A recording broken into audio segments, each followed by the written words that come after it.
S9 FE 플러스 제품은 제 돈 주고 샀고요. 아이템으로 소개를 해드릴 거치대 시리즈는 니케 측에서 제공을 해주셨습니다. 안녕하세요, 테크가 즐거운 인테크입니다. 오늘은 바로 갤럭시 탭 S9 FE 플러스 모델을 가지고 왔습니다. 태블릿이 가장 많이 팔리는 시즌이죠. 겨울에서 신학기 넘어갈 때. 자, 왜냐? 학생들이 많이 쓰기 때문입니다. 태블릿 너무 비쌉니다. 아이패드 지금 제가 가지고 있는 12.9인치 모델 같은 경우는 요즘에는 보니까 최신형 막 200만원 넘어가는 모델도 있는 것 같고요. 에어로 오더라도 100만원에 육박하는 가격까지 와 있기 때문에 효율적인 태블릿이 필요하다라는 생각이 많이 들어요. 최근에 광풍이 불었던 샤오신 패드 시리즈를 보면 필기는 아직 아쉽다는 게 정론입니다. 아직은 펜슬은 아이패드 혹은 갤럭시 탭을 구매하셔야 공부용으로 사용을 할 수 있다고 생각을 해요. 자, 이 제품이 바로 그러한 분들을 타깃으로 나왔다고 생각을 합니다. 12.4인치 대화면을 보여주면서 S펜이 기본으로 들어가 있기 때문에 학생분들께서는 이 제품 눈여겨보시는 게 좋을 것 같아요. 제가 12.4인치 모델 대부분 다 사용을 해봤습니다. S7 플러스가 첫 12인치 모델이었죠. 7 플러스, 그리고 7 FE, 그리고 8 플러스까지 사용을 해봤고, 9 시리즈는 저희가 이제 울트라 모델만 구매를 했는데 9 FE를 언박싱 하면서 그 제품들과 어떻게 차이가 있는지, S9 FE라는 모델 이름에 걸맞는 성능이 나올지까지 한번 살펴보도록 하겠습니다. 참고로 S9 FE 플러스 제품은 제 돈 주고 샀고요. 아이템으로 소개를 해드릴 거치대 시리즈는 니케 측에서 제공을 해주셨습니다. 자, 그러면 언박싱을 해볼게요. 제가 이거 받고 이틀 됐는데 영상 찍으면서 언박싱 하려고 기다렸습니다.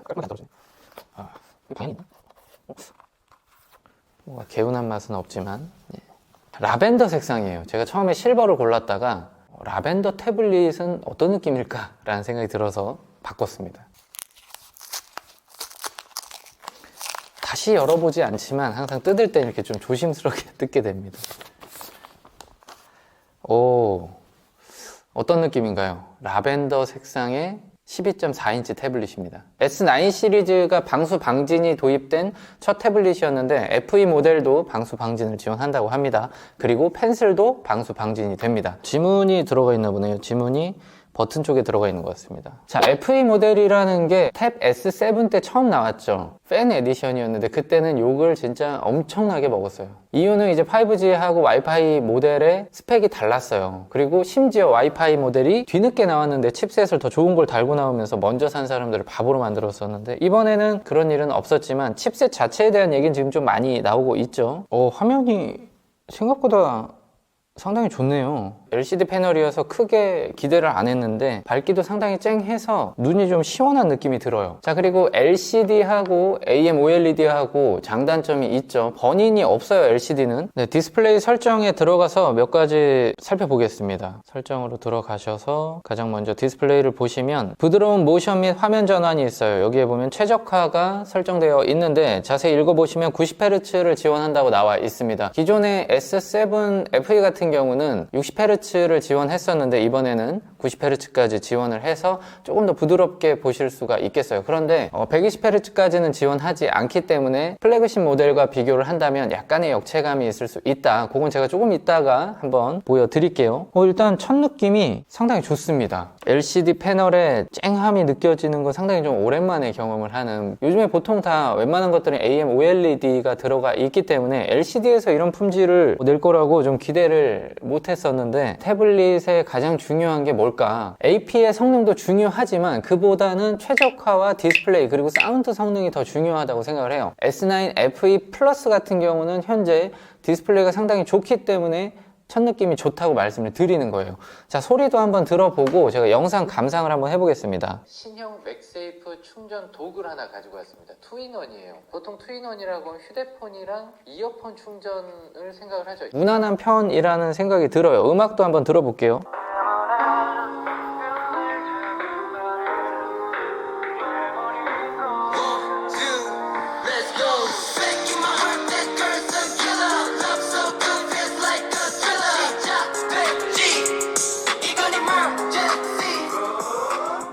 소리는 그냥 무난하다라고 평가를 할 수가 있겠습니다. 최대 볼륨을 올렸을 때 막 깨지지는 않지만 그렇다고 소리가 너무 좋은데요 라고 하기에는 뭔가 조금 부족한 그런 느낌입니다. 자, FE 모델의 특징이 좀 늘 그런 것 같아요. 어떤 부분에서 뚜렷하게 막 더 좋게 만들 수는 없죠. 플래그십 모델도 아니고 그 아래에 필요한 기능들만 넣는 모델이다 보니까 항상 평가를 할 때 나쁘지 않다, 이 정도면 괜찮다 라는 평가를 하게 되는 것 같은데, S7 FE 때 생각을 해보면 처음에 나왔을 때 욕을 진짜 많이 먹었었는데 이제 가격이 떨어지고 12.4인치에 이 정도 대안이 없다 라는 평가가 줄을 이으면서 그 후에는 중고로 나왔을 때 매물을 찾기 어려울 정도로 인기가 상당히 좋았다고 생각을 해요. S9 FE 플러스 모델도 저는 개인적으로 시간이 조금만 지나서 가격이 안정화가 되면 많은 분들께서 찾는 모델이 될 것 같습니다. 삼성 같은 경우에는 판올림을 4번까지 해주죠. 그렇다 보니까 지금 S7 FE하고 S9 FE하고 칩셋 성능으로 봤을 때 비슷하다, 그냥 S7 FE 사는 게 낫지 않냐 라고 생각을 하신다면 길게 봤을 때는 다릅니다. 판올림이 계속되기 때문에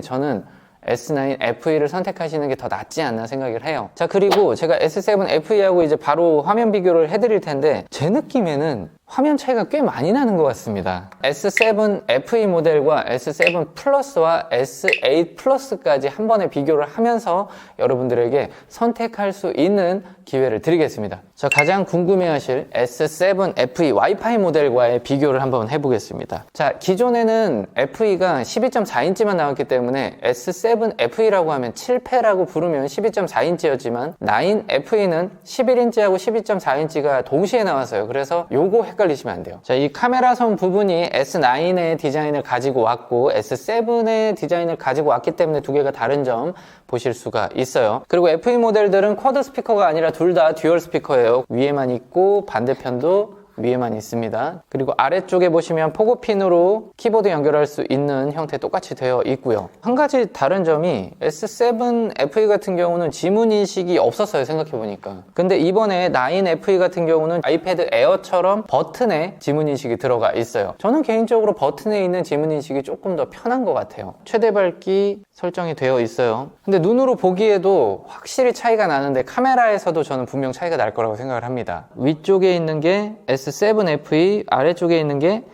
S9 FE예요. 훨씬 쨍합니다.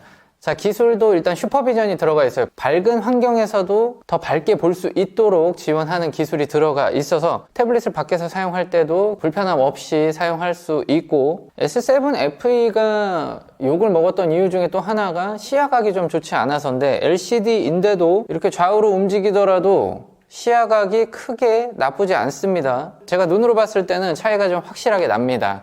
자, 이 두 가지가 어떻게 보면 같은 체급이기 때문에 먼저 보여드렸어요. 이번에 비교할 모델은 S7 플러스입니다. 아직도 현역기로 충분히 괜찮고, 다른 게 LCD가 아니고 OLED를 탑재하고 있죠. 아무래도 OLED이기 때문에 강화 유리가 붙어 있음에도 눈으로 봤을 때는 OLED 쪽이 조금 더 쨍합니다. 그런데 OLED하고 이렇게 비교를 해보더라도 밀리지 않습니다. 자, 벤치마크를 비교를 해보면 엑시노스 1380하고 S7 플러스 같은 경우는 865 플러스가 들어가 있는데 두 가지가 어떻게 보면 좀 비슷한 수준이다 라고 볼 수 있을 정도로 스코어는 비슷해요. 그러니까 S7 플러스가 지금 나온 지가 한 4년 정도 됐을까요? AP 칩셋 성능으로만 보면 상당히 좀 구형 모델에 가깝다. 그래서 이 부분을 가지고 많은 분들께서 좀 욕을 하고 있는 상황이에요. 제가 생각하더라도 4년 전 성능은 그렇지 않나? 라는 생각을 했지만 실제로 지금 만져보고 디스플레이를 보니까 충분히 용도가 있다는 생각이 듭니다. S7 플러스, S8 플러스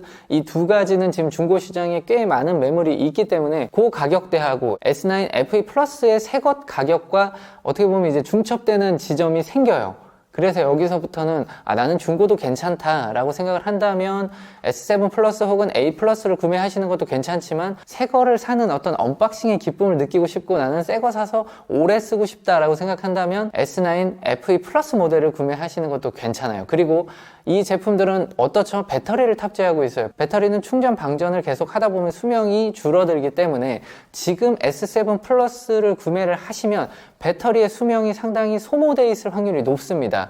S8 플러스 같은 경우는 그래도 건강한 상태를 유지할 확률이 높은데 7 플러스는 구매하실 때 항상 배터리 타임에 대한 주의를 하셔야 돼요. 자, 브라우징을 한번 보여드리겠습니다. 스크롤 하면서. 근데 이렇게 보니까 LCD가 약간 약간 녹색빛을 띠기는 하네요. 지금 화면으로 봤을 때는 S7 플러스 쪽이 조금 더 노랗게 나온다고 하는데 육안으로 봤을 때는 AM OLED 같은 경우 조금 더 화이트가 쨍하고 차가운 계열 이라는 생각이 들어요. LCD는 살짝 따뜻한 계열. 120Hz, 90Hz 약간의 차이가 있어 보이기도 하지만 글쎄요, 90Hz가 많이 부족하다라는 느낌이 들지 않고 빠릿빠릿하면서도 나쁘지 않습니다. 멀티태스킹을 할 때 처음에 뜨는 속도를 한번 보겠습니다. 둘, 셋. S7 플러스보다는 S9 FE 플러스 쪽이 조금 더 빠르다라고 보여지는데요. 한 번 더 해볼게요. 이번에도 S9 FE 플러스 쪽이 조금 더 빠르게 뜨는 걸 보니까 최적화는 나쁘지 않게 됐다라고 일단은 판단을 할 수 있지 않을까 싶습니다. 이제는 S8 플러스, SA 플러스하고도 한번 비교를 해볼게요. 화면 보더라도 아까하고도 좀 비슷하게 눈으로 봤을 때는 FE 쪽이 약간 녹색빛이 돕니다.